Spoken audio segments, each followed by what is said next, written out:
Hello guys, welcome back to our YouTube channel. It's MRCs.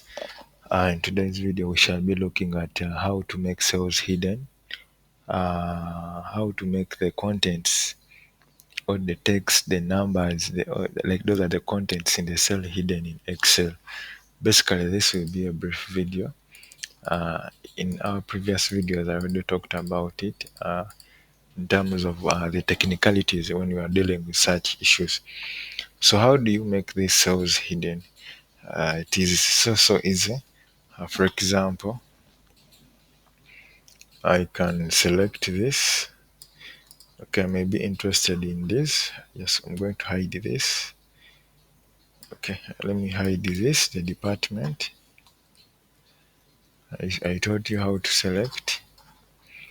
So this one is more of like just hiding the contents that they are not visible, not like locking or what, just hiding.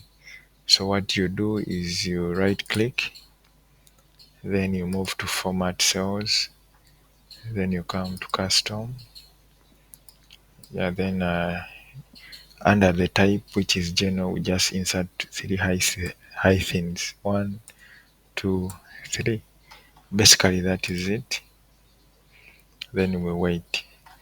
So you see that the contents are there, but they are hidden. You can notice from up here on the formula bar that the contents are there. Basically that is it for this video. Just just learn how to make cells hidden. But please don't forget to watch the next videos. They add more to this video. Yeah, that's it for now. Thank you.